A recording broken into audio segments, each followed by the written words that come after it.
Hola, hoy en Retrologando, pues como viene siendo habitual en los últimos tiempos, dedicamos atención a uno de los más importantes creadores de la otra generación del 27, de los humoristas, y en este caso le toca el turno a José López Rubio.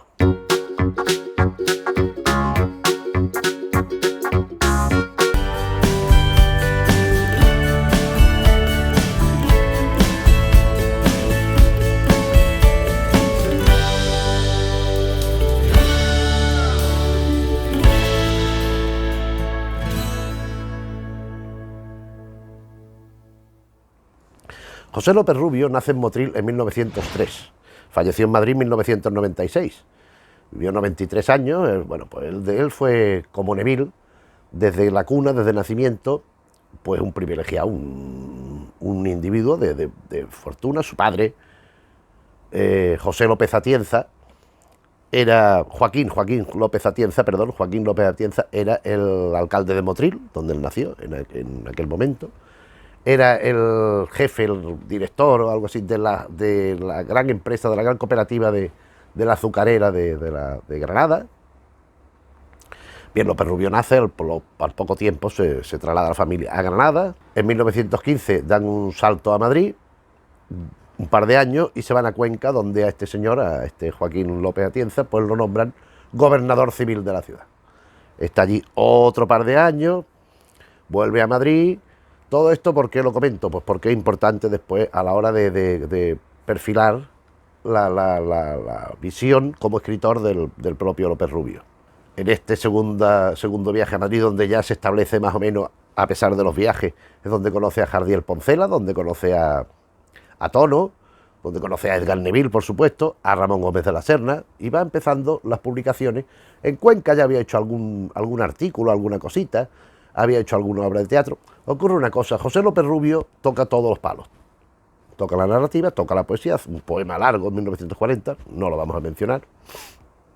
El teatro, el cine, la televisión, pero por ejemplo también fue actor. Él intervino en funciones que él actuaba, incluso en películas le propusieron, cosa que él declinó la invitación. Él dirigió cine y hizo guiones para cine, pero siempre ha tenido el marchamo, en mi opinión, no del todo justificado, pero a su vez tampoco le falta del todo razón.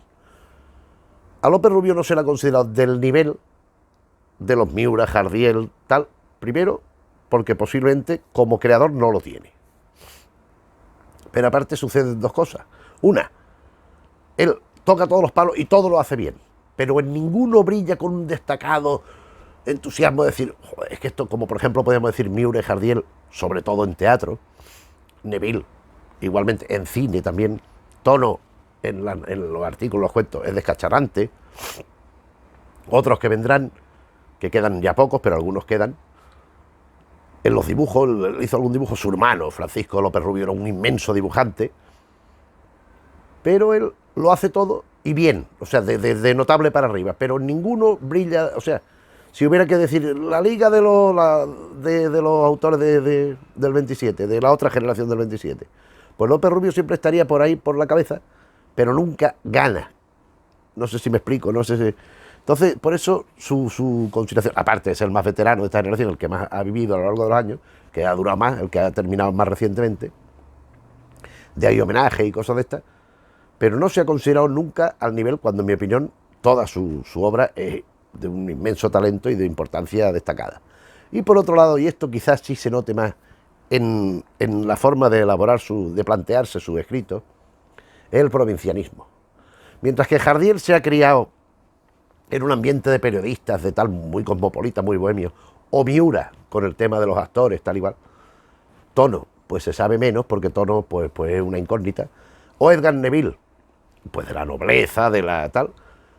López Rubio, siendo de una gente de posibles, de una gente que entonces, bueno, pues acaudalada y bien, pero era provinciano. Es un individuo que la mentalidad de niño adolescente es de provincia, en este caso de Granada, pero podía ser de Granada a Cuenca, pero podía ser de cualquier otro sitio. Es decir, no es ese radicalismo que encontramos en los otros. ¿Esto en qué se revierte en su literatura? Pues que siendo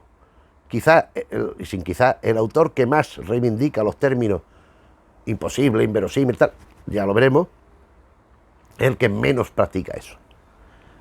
Este humor radical, por ejemplo, que ponen en ejercicio Miura, sobre todo, y Tono, estos elementos de parodia que se disloca y se trastoca, como hace Jardiel, o incluso el que más se aproxima es Edgar Neville, el que más se aproxima, López Rubio y Edgar Neville son los más parecidos entre ellos, dentro de ser muy diferentes, porque López Rubio yo creo que teme ser excesivo en su humor. Entonces siempre lo dulcifica, siempre mete una pátina de sentimiento, ya lo veremos al detenernos en las distintas obras, sobre todo en las teatrales. Bien, prosiguiendo con su periplo vital, pues en 1930, gracias a Edgar Neville, pues se traslada a Los Ángeles, donde trabaja al principio para la Metro y después para la Fox, se va con Eduardo Ugarte, después hablaremos brevísimamente de él, y bueno, y trabaja pues haciendo los diálogos en español de determinadas películas, incluso ya proponiendo guiones propios. Aquí es donde se relaciona con gente como Chaplin, como Laurel y Hardy, como Buster Keaton, y donde le ofrecen algún personaje de película, por ejemplo, Chaplin, en Luces de la Ciudad, donde aparece Edgar Neville, también le ofreció otro papel a López Rubio, y López Rubio no se decidió a hacerlo. Están en Hollywood hasta el 1935, y de pronto estalla la Guerra Civil, él no está en España, está en Hollywood, y con el devenir del año se traslada a México y a Cuba, donde sigue con su labor de guionista, y también pues haciendo algunas tentativas teatrales y tal y cual. Que no han traspasado, no nos han llegado, pero bueno, parece ser que lo hizo. En 1940 regresa a España con motivo de que va a dirigir la versión fílmica de La Malquerida de Benavente, y ya se establece en Madrid, y ya, pues ya el resto de su vida, que ya vamos viendo en su obra, que es lo que más conocemos. A partir de esta época, si bien parte de lo anterior también nos ha llegado. Bien. Aparte de su obra de creación, José López Rubio tiene el texto, en mi opinión, más importante y más interesante sobre la otra generación del 27, que él titula así, que es su discurso en la Academia, su discurso de ingreso en la Academia de la Lengua. El sillón era para Miura, Miura falleció sin poderlo ocupar, bueno, le estuvieron dando unas vueltas y al final tenía que ocuparlo, y además con justicia y con mérito, el superviviente de la otra generación del 27 de los humoristas, y fue López Rubio. Si bien el otro era la K, este cogió la ñ, la letra ñ. Pero bueno, esto está publicado aquí en este libro, que es interesantísimo, donde viene la otra generación del 27, discurso y cartas. En este libro, que en mi opinión es absolutamente esencial, no solo viene el discurso, que también, que el discurso, ahora me referiré un poquito más al discurso, viene la respuesta de Lázaro Carreter, en mi opinión, con nubes y claros, con acierto y con desacierto. Después viene una serie de cartas que recibió de Jardiel, de Tono, de Neville y de Miura. Muy interesante el material que se recoge aquí.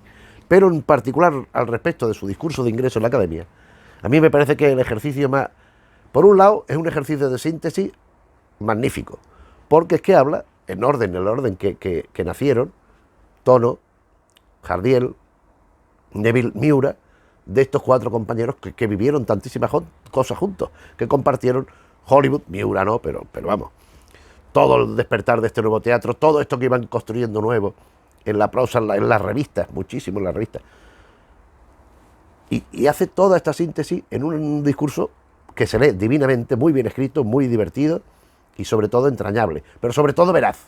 O sea, él no oculta, pues por ejemplo, los enemigos que se creó Jardiel Poncela, no oculta el Edgar Neville, que era un hombre tan bien plantado y de pronto se puso como una ballena, se puso muy gordo.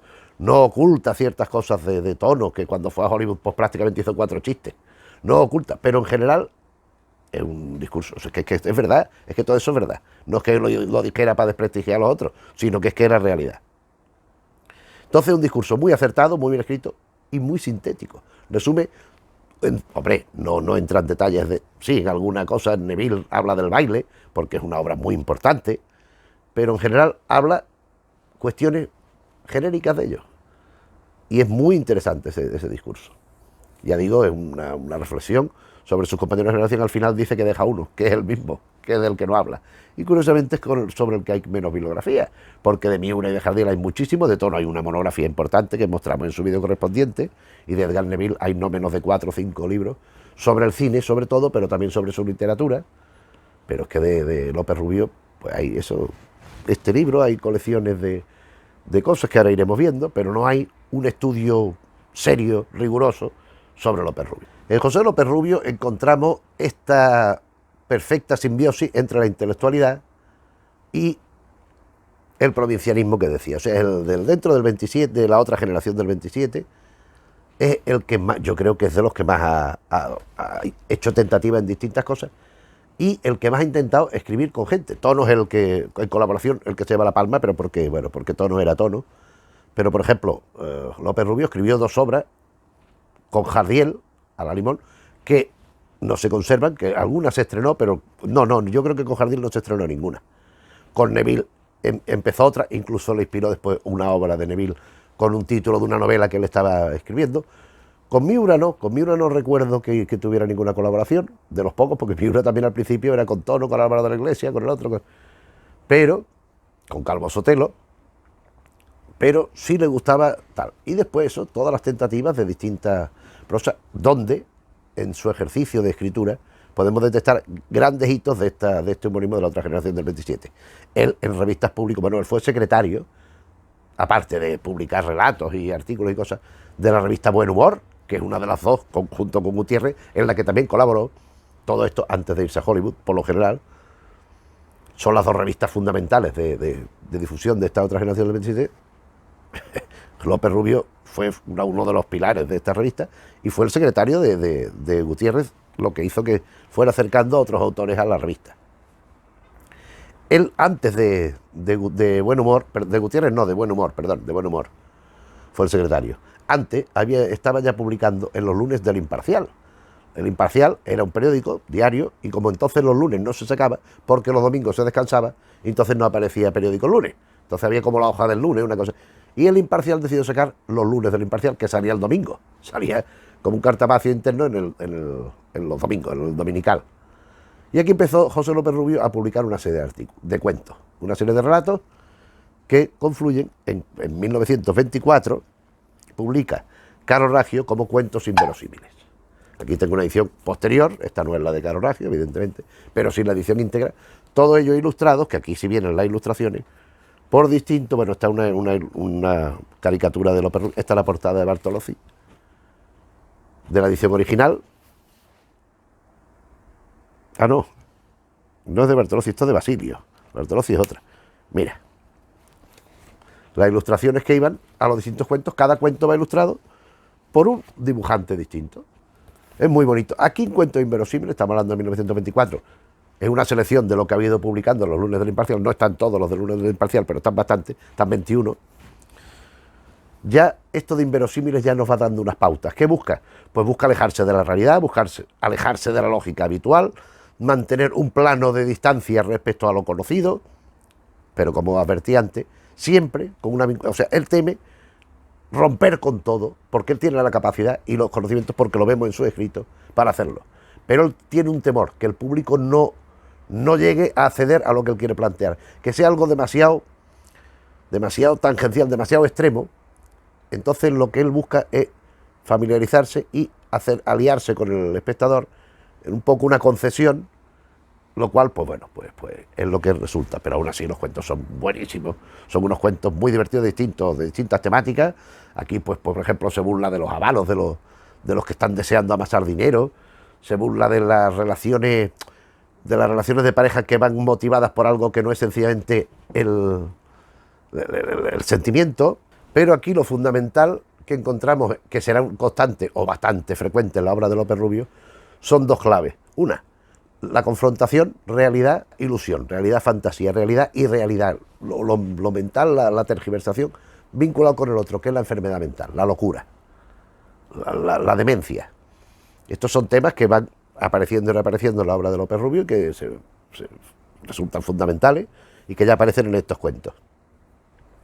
Ya digo, sus colaboraciones en prensa fueron muy numerosas, en Blanco y Negro, en La Esfera, muchísimo, en revistas infantiles, en Chiquilín, junto con Jardiel Poncela, que fueron los que la montaron, la dirigieron un tiempo los dos, en Macaco y sobre todo en Pinocho. Pinocho, sobre todo hasta el año 1926, donde publicó La vida de los animales, publicó unos teatros, unas cosas, bueno, muy interesante, por lo general con ilustraciones de su hermano, que aunque colaboraban en las mismas publicaciones, no, casi nunca acompañaban los dibujos a los escritos, los dibujos de uno a los escritos del otro y viceversa. Bien, en 1927 aparece la gran novela, una de las grandes novelas de la otra generación del 27, la de López Rubio, Roque Six. Esto naturalmente no es tampoco la edición de 1927, esto es una edición que yo, bueno, pues de temas de hoy, que está muy bien, que está muy, muy asequible y muy cómoda de leer. Roque Six, esto es una novela también muy transgresora de lo que había. Claro, es que estamos hablando de 1927, es que estamos hablando de un mundo que hoy pues nos puede parecer más habitual, pero que desde luego entonces era novedoso a más no poder, ¿no? Roque Six, la peripecia, es que hay un individuo que se llama Roque, bueno, pues que se muere.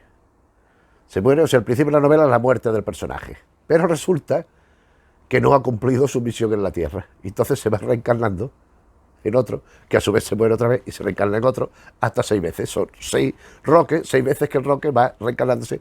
Entonces nos va contando lo que le va pasando. Hasta que, bueno, ya parece ser que la deja morir porque se intenta suicidar, se intenta quitar en medio, porque siempre son desconocidos los nuevos que van reencarnándose.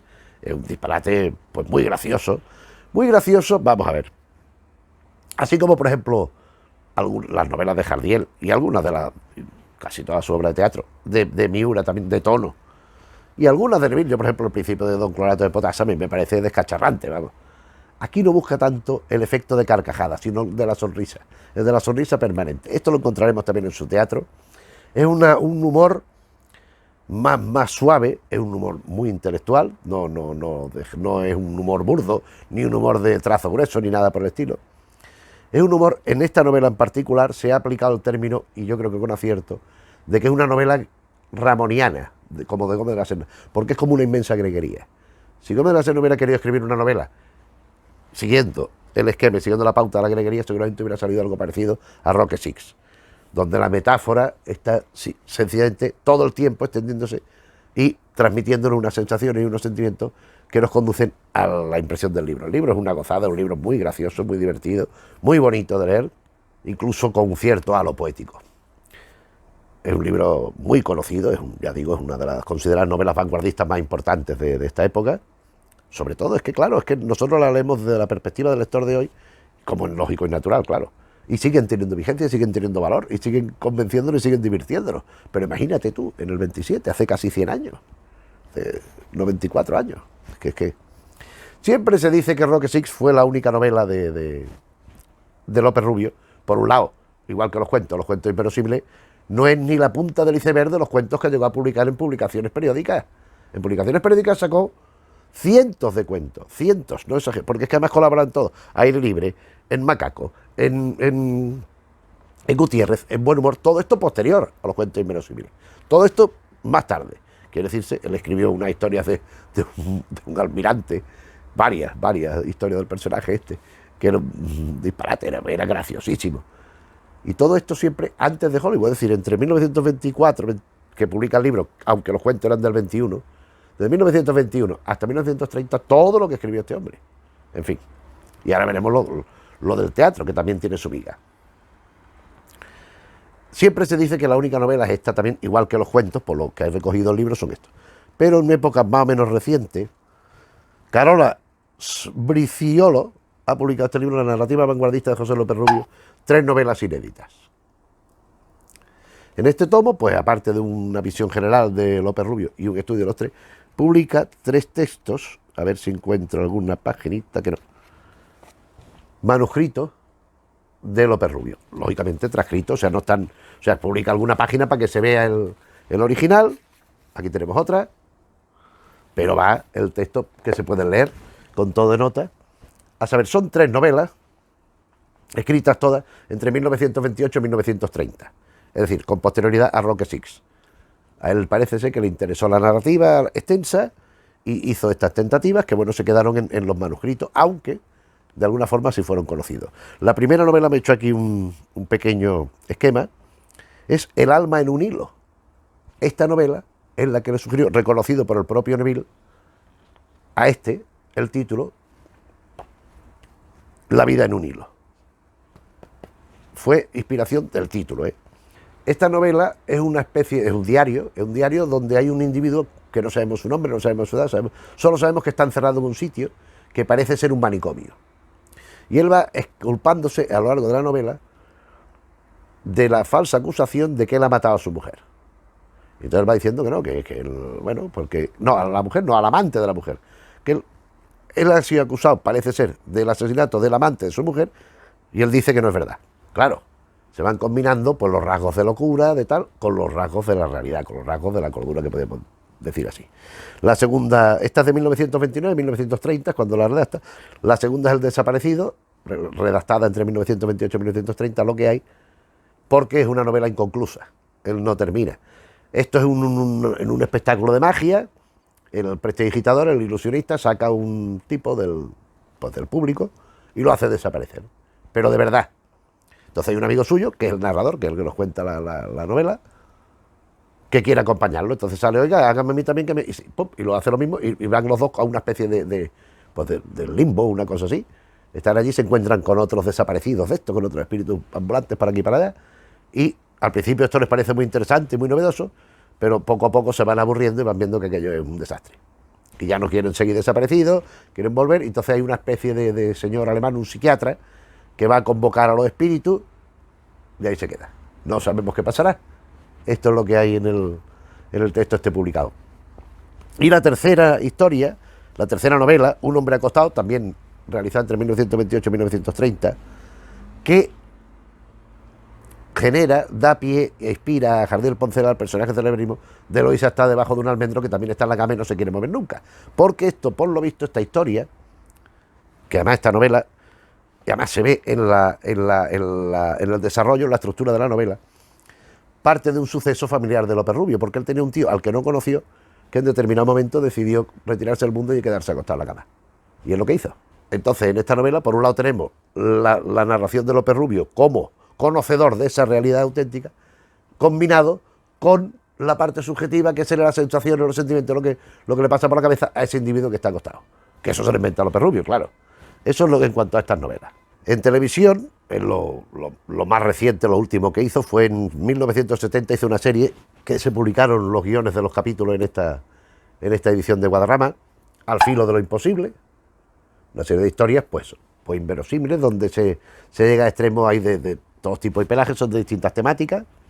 E hizo otra serie que se llamaba Mujeres Insólitas, esta es de 1970, Mujeres Insólitas del 77, donde, pues bueno, él propone una historia alternativa de determinadas mujeres importantes en la historia. Estaba Cleopatra, estaba Juana la Loca, estaba la princesa de Éboli, estaba no sé quién, a ver quién más tengo apuntado aquí, Ana Bolena. Y bueno, es lo que iba haciendo, lo que iba transmitiendo en televisión. En cine, por mencionar también la parte, bueno, pues una parte importantísima de su obra, no vamos a mencionar los que él escribió en Estados Unidos, los guiones más o menos originales hasta las versiones al español, sino vamos a destacar él dirigió como unas 8 películas, entre ellas La Malquerida, que ya lo hemos comentado, que es cuando volvió a España, cuando regresa a España para dirigir esta película que él mismo guionizó, al igual que hizo con Eugenia de Montijo de 1944, sobre guión propio. El crimen de Pepe Conde, que esto es sobre Arniche, es una cosa de Arniche, si no recuerdo mal, una versión fílmica en 1946, que él hizo el guión, y Alucemas, que pues la última gran película que él hizo. Y después, como guionista, aquí he relacionado unos cuantos: María de la O, de 1936, de Francisco Elías, La Malquerida, propia, Eugenia de Montijo, propia, La luna vale un millón, de 1945, de Florian Rey, El crimen de Pepe Conde, Alucemas, que ya hemos dicho, Un trono para Cristi, basado en su obra de teatro, que ahora veremos, aunque con diferencias notables, en 1960, dirigida por Luis César Amadori, Es mi hombre, sobre Arniche, sobre la obra homónima de Arniche, en 1966, dirigida por Rafael Gil. Bien, esto en cine para dar el apunte. El teatro de López Rubio, que conocemos porque él ya se habla de que hizo como muy jovencito, hizo una obra que además la representó él. Su teatro que conocemos empieza con su colaboración con Eduardo Ugarte.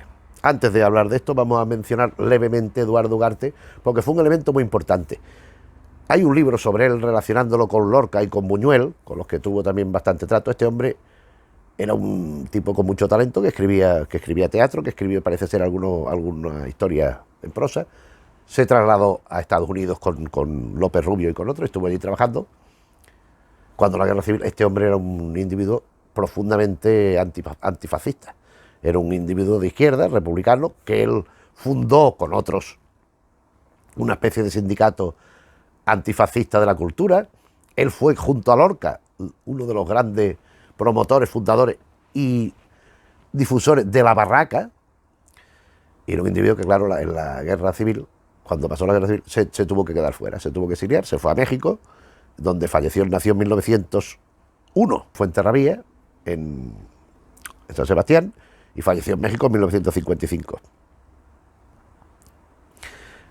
Él dirigió pues 4 películas entre 1944 y 1951, y es un individuo que llama la atención porque cuando uno ve los álbumes de fotos, por ejemplo este que hemos enseñado, que sale en todas las fotografías que salen en el libro del discurso de ingreso a la Academia de López Rubio, en otros de Carneville, aparece un señor con gafas que tiene un parecido con Harold Lloyd, pero no es Harold Lloyd, es Eduardo Ugarte. Entonces ese que siempre aparece en la foto es Eduardo Ugarte. Este Ugarte, pues claro, fue muy amigo de López Rubio e iniciaron su carrera juntos, teatral, con De la noche a la mañana. En este tomito está con la otra, son estas dos, La casa de naipes, que tuvo bastante éxito, sobre todo De la noche a la mañana. Esto es una publicación de 20 años después, del 58, una cosa así. Esta De la noche a la mañana obtuvo primer premio en el concurso de autores noveles del diario ABC de Madrid, 1928. De la noche a la mañana. Mientras que La casa de naipes, que no obtuvo ningún premio, es del año siguiente. Se estrenó en 1930. Bien. En estas dos obras ya, bueno, ya digo, fueron recibidas, por un lado, porque López Rubio era bastante conocido, Ugarte también, pero sobre todo López Rubio era muy conocido en los ambientes literarios por la amistad con unos y con otros, y también era un señor de posibles que se podía permitir ciertos dispendios para agasajar prensa y tal igual, que eso lo comentan los estudiosos del momento. Yo no llego a tanto, pero bueno, lo dicen. De la noche a la mañana es una obra cuya principal novedad reside en el desdoblamiento de un personaje. O sea, hay el protagonista que se llama Mateo. Mateo es un personaje que está allá, y después está Don Mateo, que es otro actor, que es otro personaje, que es su conciencia. Entonces, este Mateo está teniendo conversaciones con otras personas, con otros actores que aparecen por allí, y con este Don Mateo, que es su vida interior, su parte espiritual, su parte anímica. Mientras que La casa de naipes es una obra sobre cómo la ilusión se va desvaneciendo, se va perdiendo, a través de la confrontación de dos ámbitos, de dos contextos, digamos, vitales. Por un lado, está un funcionario estable, que tiene su casa, que tiene su trabajo, que va y viene, tal y cual, y enfrentado a esto está el mundo siempre, no sé cómo decirlo, cómo expresarlo, siempre divinizado, siempre idealizado, de los artistas, en este caso del circo, que van yendo de un sitio a otro, que siempre están viajando, que no tienen un lugar fijo donde vivir, que no saben si hoy están comiendo, no saben si mañana lo podrán hacer, dónde podrán estar exhibiendo. Entonces, un poco por aquí va la historia. Y vamos con el teatro propiamente dicho de López Rubio. Yo me he hecho aquí el esquemita correspondiente con la fecha. Vamos a ver, aquí tenemos un teatro selecto de López Rubio de Célicer, que me limito porque aquí este no lo vamos a utilizar para nada, con un prólogo de Alfredo Marquerie, uno de los grandes conocedores y estudiosos del teatro español de la época, junto con Enrique Llobet y sobre todo con José Monleón. Pero sus obras vamos a ir conociéndolas a través de estos tomos, donde, que he escrito recientemente, viene la edición de Célicer, los tomitos, pero encuadernados así. Entonces, la primera obra vamos a buscarla, porque yo sé cuál es, pero no es la primera que viene aquí, ni la segunda, ni la tercera, por lo que estoy viendo. Oh, pues no tiene portada esto, ¿o qué? Así, sí. Es Alberto. Alberto de 1949. Ya ha vuelto a España, ha dejado el cine. Bueno, ha dejado el cine. Sigue haciendo algunas películas, pero ya es una labor más tangencial. Él ya a partir de 1949 se dedica fundamentalmente al teatro. Hasta los 60, que es cuando hace su última obra. Bien, Alberto, ¿en qué consiste? Alberto consiste en una pensión donde pues hay una señora que es la que la regenta y están allí los que viven allí, los huéspedes, y esta señora se muere. Entonces, por determinada razón, hombre, pues ¿qué vamos a hacer? Entonces se inventan como que hay un tal Alberto, del título, que no existe. Se lo inventan ellos como que el que regenta la pensión. Pasa a ser el que manda, el dueño, el anfitrión de la pensión aquella. Empiezan cada vez a tomarlo más como por unas cuestiones de fiscales, de ciudadanas, tal, para no perder lo que ellos tenían allí. Entonces le ponen una secretaria que se enamora de él, que no existe. Al final, bueno, hay una serie de problemas, precisamente de tipo fiscal, y después se descubre de que todo había un invento de un vecino que estaba enamorado precisamente de la secretaria que le ponen al Alberto este. En cierta manera es dotar de sentido a una existencia bastante gris y tal. Es graciosa la obra, está bien traída, está bien tramada y bien desarrollada. Pero vamos a seguir porque aquí hay... Estoy pensando en ti, es una obra corta que está en el número 100 de Célicer, en este número antológico, el número 100, Antonio Bueno Vallejo, Joaquín Calvo Sotero, José López Rubio, Juan Ignacio Luca de Tena, Miguel Miura, José María Pemán y Víctor Ruiz Iriarte. Casi nadie al aparato, vamos, y sobre todo en la época. Aquí tenemos Estoy pensando en ti. Esto es un monólogo breve, es un monólogo, pues mira, son de texto desarrollado. Si lo pones más pequeño, entonces ya no se vería ni el número de páginas, porque esto es una cosa enanísima. Esto lo hizo Guillermo Marín desde la 79 a la 84. Va desarrollando este monólogo todo a página corrida, no hay espacios, ni hay pausas, ni hay nada. ¿Y esto en qué consiste? En un señor que está en su trabajo, está manteniendo conversaciones telefónicas, está hablando con la secretaria y tal, pero tiene ya la novia. Y está todo el rato diciéndole que está pensando en ella, que la quiere mucho, que tal y que igual. Al final de la obra, pero no están. O sea, vamos a ver, están hablando con gente con la que no está. Ah, pase, tal. Sí, no, esto lo vamos a agenciar, tal. Pero las personas no aparecen. Se supone que estamos viendo nada más que la presencia del actor, del personaje, que va hablando con los demás. Pero no vemos a los demás, a ninguno. Y él va dirigiéndose a la novia, estoy pensando en ti, vamos a ir aquí, vamos a ir allí, vamos a hacer esto, vamos a hacer lo otro. Y al final, cuando aparece la secretaria, descubrimos que la tal novia no existe, que es un producto de su imaginación. Esta obra es de 1950, al igual que su obra, su mejor obra, su obra más importante en teatro, Celos del aire. Tengo que enseñarlo así porque, claro, no me voy a cargar el librito, la encuadernación está tan bonita y tan interesante, que vienen todos en 2 tomos, ahora lo iremos viendo. Celos del aire de 1950. Esta obra pues reúne y sintetiza todo lo que ya he adelantado de López Rubio y va a seguir en el resto de su obra, con las variantes, lógicamente, pues de la aventura, de la peripecia interna, de la anécdota, de la trama. O sea, aquí encontramos pues esta sonrisa inteligente, esta sonrisa cómplice con el espectador y este elemento de ternura, este elemento de empatía, de dulcificar, de sentimentalismo que se aplica a los personajes, a las situaciones, para, sobre todo, los desenlaces, para cuadrar la apoteosis escénica. Celos del aire consiste en un matrimonio que, bueno, que no está en su mejor momento porque ella está muy celosa del marido, de que se pueda ir con otra. Cosa que no pasa. Entonces, ella está tal, y un amigo del marido le propone que le dé motivos para darle celos, que finja una cosa con la esposa del propio amigo. Entonces, a partir de ahí, establecer unos celos. Bueno, estamos hablando de una cosa pues muy de la época también. A mí es que estas obras, pues sí, me parecen, pero son quizás de las que han envejecido peor.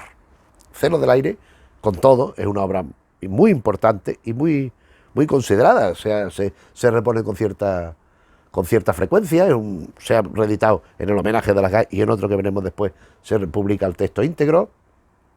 Es una obra que está muy bien construida. Todas las obras de José López Rubio están muy bien construidas, los diálogos son muy hábiles. Siempre se ha dicho que técnicamente José López Rubio es perfecto, y es verdad. O sea, es muy cuidadoso en la utilización del lenguaje, en cómo estructura las obras, cómo lo que ocurre, en mi opinión, es que le sobra ese sentimentalismo. Pero bueno, eso es una opinión parcial, a lo mejor otras personas piensan que eso es un acierto. En mi opinión, es lo que no le hace merecedor de más mérito, porque realmente lo tiene y mucho. Seguimos con 20 y 40 de 1951, que es justamente la que viene con Alberto. Aquí vemos la portada. Alberto, 20 y 40, una y otra, vienen las dos en el mismo tomo, y aquí 20 y 40. Esto es una historia también de pareja, de sentimiento, donde hay una jovencita de 20 años que se enamora de un director de cine que era como el rey de la noche de juergas por ahí, un cuarentón, de 40 y tantos. Entonces establecen una relación y él pues bueno, pues tiene ganas de estarse en la casa, de estarse con ella, tal y cual. Y ella, en contra de eso, en vez de decir, no, no, no, tú estás aquí conmigo, lo que hace es estimularlo, animarlo a que se vaya por ahí y a que siga con sus huerguecitas y con sus movidas. Eso viene a ser la obra. Claro, el paso del tiempo, la diferencia de edad, pues va dejando sus marcas. En fin, son cosas que... Del mismo 1951, Cena de Navidad. Vamos a ver, ¿dónde está aquí? A ver, porque esto, claro, esto lo han encuadernado, me imagino que de acuerdo con los números que iban apareciendo. Cena de Navidad. Cena de Navidad es un individuo muy adinerado que, bueno, que decide dar una cena de Nochebuena, sería, no de Navidad, con muchos personajes que están solitarios, que están, vamos, muchos. Con, vamos a ver cuántos los que son los personajes, 2, 4, 6, 8, 10, menos 2, invita a 8, mira aquí. Rodríguez, el metre, Viñas, un señor, Don Juan, la buena mujer, la mala mujer, tal, bueno.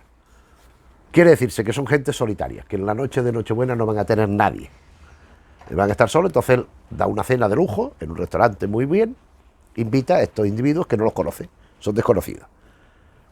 Y en la cena aparece una señora que empieza a lamentarse y a quejarse de las infidelidades de su marido. Con el paso y el transcurso de la acción, concluimos que el tal marido, este infiel, es el que ha invitado a la cena, es el anfitrión de la cena.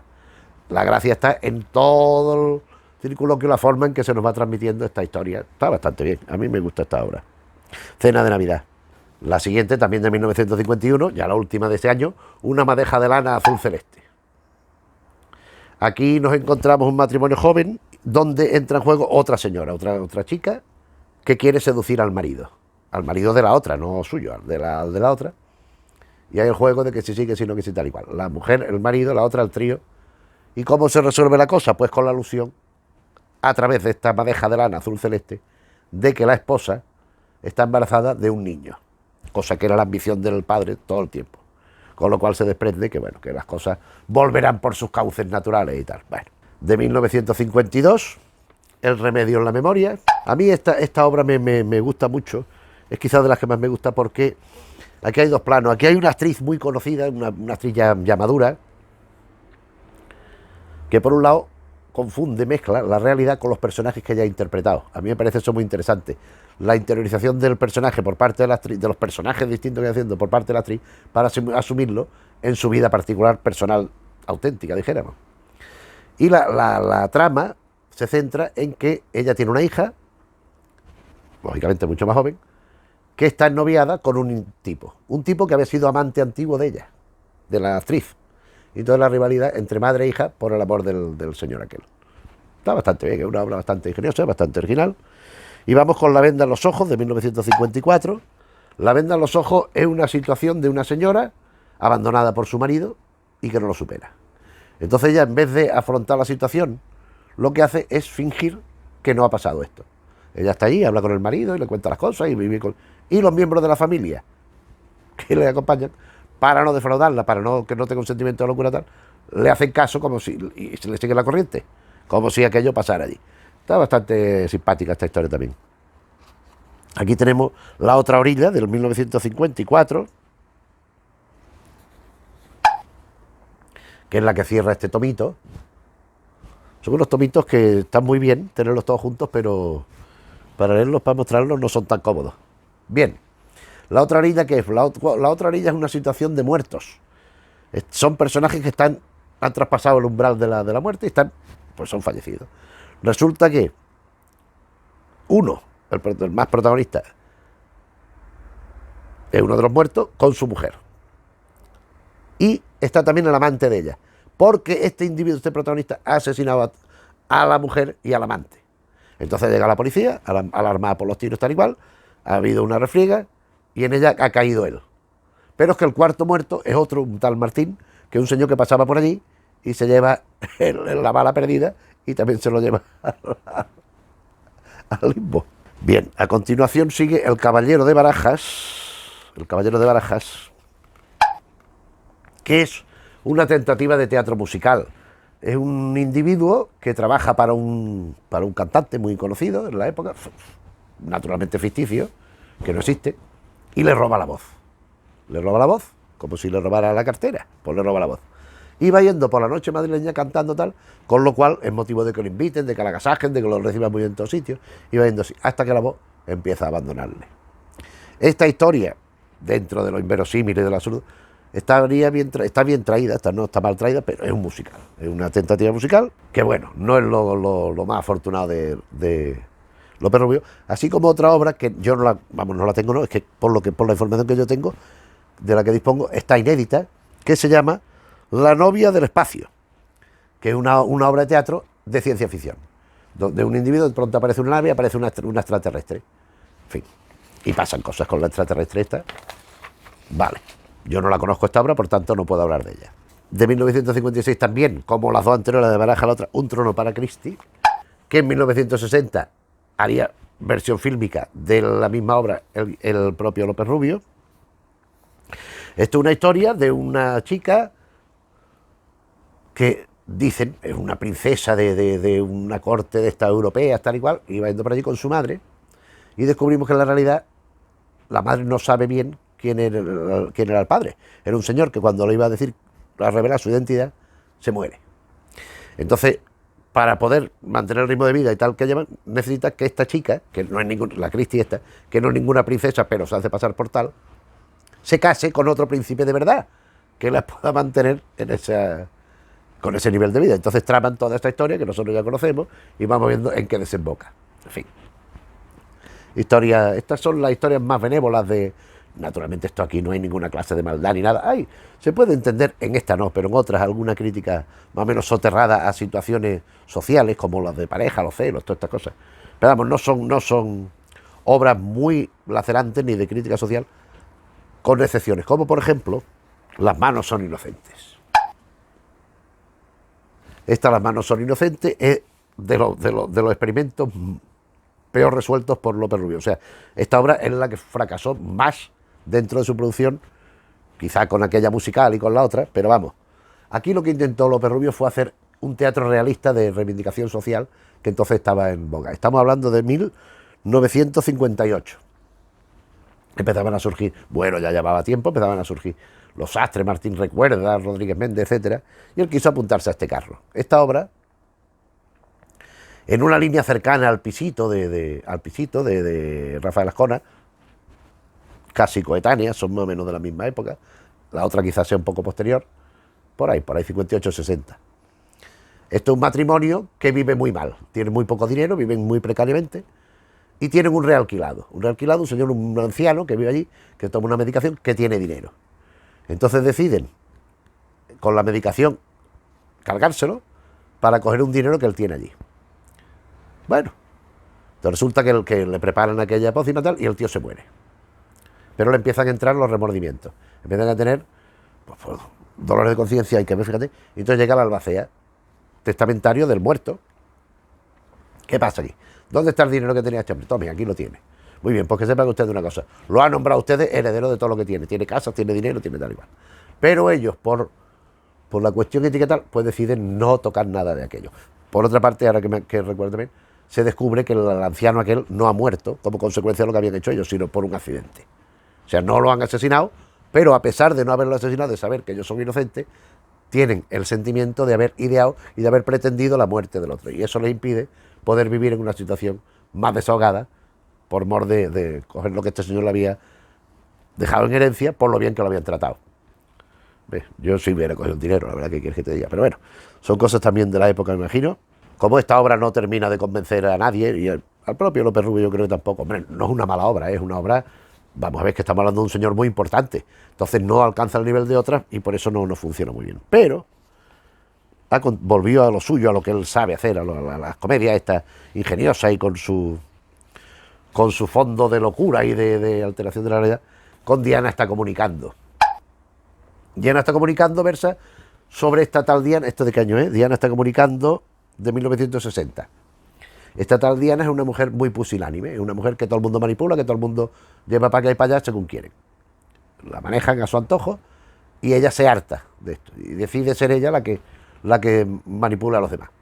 Entonces hay un caso de un psiquiatra que está estudiando la telepatía y como esta es una mujer, porque pues la quiere poner como conejillo de India para imponerse en su mente y tal y cual. Cuando empiezan los experimentos, ¿ya qué hace? Pues ella es la que se impone al psiquiatra. Y a partir de aquí empieza a esto que estaba buscando. Una pieza muy simpática, muy divertida, y siempre con su trasfondo agridulce, si se quiere, pero bueno, que trasciende un poco lo del humor, que va un poquito más allá. La siguiente obra, 1961, Esta noche tampoco, vamos a ver si consigo abrir el libro por la portadita. Esta noche tampoco. Esta enlaza directamente con Alberto, con la inicial, en el sentido de que esto es unos americanos y un señor americano que había tenido una fortuna inmensa, pero la había perdido, estaba en la ruina, pero nadie lo sabía, y se muere. Entonces tenía entre manos un negocio con un jeque, no me acuerdo si era un jeque o qué era, con un tipo muy millonario, que estaba llevando a cabo por medio de la mujer. Entonces la mujer tiene que fingir, que aparentar que el marido sigue vivo para poder concluir el negocio, que el negocio lo hubiera podido llevar igual, porque a fin de cuentas ella es la que entonces entra en poder de las posesiones de su marido, lo que le quedara, y si el hombre está convencido de que ella tiene que aparentar que el marido sigue, para llegar a un acuerdo con este otro señor millonario y poder pues disponer de ese dinero que de otra manera no lo tendría. En fin, esto es Esta noche tampoco. Vamos a Nunca es tarde. ¿De qué año Nunca es tarde? Del 64. Es una obra ya pues más crepuscular, vamos, no muy diferente de las otras, pero bueno, donde Nunca es tarde a lo que alude el título es a la situación de desesperación, de dolor, de tristeza que causa la pérdida del ser amado. En este caso una señora mayor que pierde al marido, y no por ser mayor, no por ser más madura, su pasión, la intensidad de su sentimiento de pérdida, su dolor, son menores que si hubiera sido más joven. Esto es lo que está justificando en esta obra. Aquí tenemos El corazón en la mano, otra obra más que ya vamos a concluir porque es que nos va a dar aquí las uvas. Aquí tengo también, mira, La huelga de las pastoras, paso de Navidad compuesto por el excelentísimo señor don José López Rubio, para ser representado por las Carmelitas Descalzas, el convento de la Sagrada Familia de Salamanca, de Ciudad Rodrigo, patatín patatón. Esto es una obrita muy corta, Colegio Mayor Elías Aúja, 25 aniversario, que escribió López Rubio, para representar allí. Entonces, en La huelga de las pastoras es una obrita en verso, cortita. Bueno, pues nada, pues la enseñamos aquí y punto, como esta otra del corazón en la mano. Para concluir con La puerta del ángel. La puerta del ángel es, vamos a ver, es una obra que él, en la antecrítica, en el comentario que dice, explica que la empezó a escribir muchísimo tiempo antes, pero la tenía ahí olvidada, no la había terminado y tal.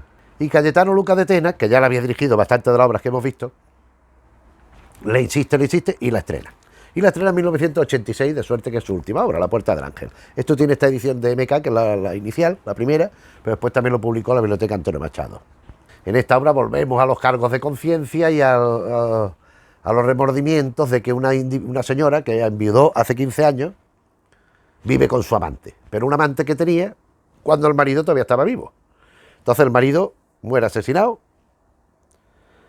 y ella, bueno, pues después del periodo de tal, se va con este amante que ya tenía su relación y va comiendo el coco, comiendo los sesos, la situación de, pues bueno, pues de el marido asesinado, tal y cual, tal y cual. Bueno, en fin, tampoco vamos a contar más, no es de ninguna de las principales obras de López Rubio, incluso es un poco redundante al respecto de otras cosas hechas magníficamente con anterioridad.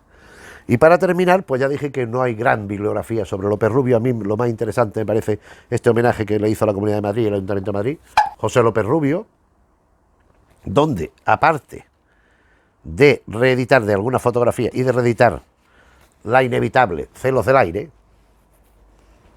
pues encontramos una serie de testimonios sobre la vida y la obra de López Rubio, debido a una serie de personajes.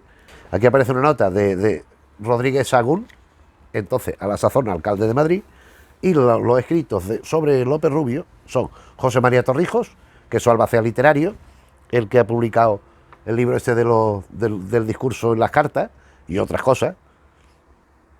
Conchita Montes, que fue la compañera sentimental de Edgar Neville, muy amiga de López Rubio y que interpretó a algunos de sus mejores personajes. Juan José Alonso Millán, un autor de la época, de un humor que no alcanza lo de López Rubio ni de esta gente, ni por asomo, es un autor que fue presidente de la GAE y muy valorado en su momento. A mí personalmente no me ha terminado de convencer nunca, pero bueno. Fernando Lázaro Carreter, amigo de López Rubio y que es el que le dio la réplica a su discurso de ingreso a la Academia, y Francisco Nieva, dramaturgo, escenógrafo, entonces también compañero de la Academia, pero también fue académico. Los tres dramaturgos que había eran Bueno Vallejo, Nieva y López Rubio, eran los tres académicos que había que pertenecían al ámbito del teatro. Después ya vino Fernando Fernán Gómez, etcétera, etcétera. En fin, y con esto pues concluyo este ya un poco excesivamente extenso repaso por la obra de José López Rubio, pero es que lo digo siempre, pero es que verdad, es que menos no se puede decir. Es que son bastantes materiales y aunque solo sea pasar revista por ellos, así de puntillas, pues lo siento si me extiendo demasiado, pero es que no sé hacerlo más breve. No puedo resumir más, porque sería obviar demasiadas cosas y así por lo menos damos una mínima idea cabal, creo yo, de lo que es la obra de López Rubio.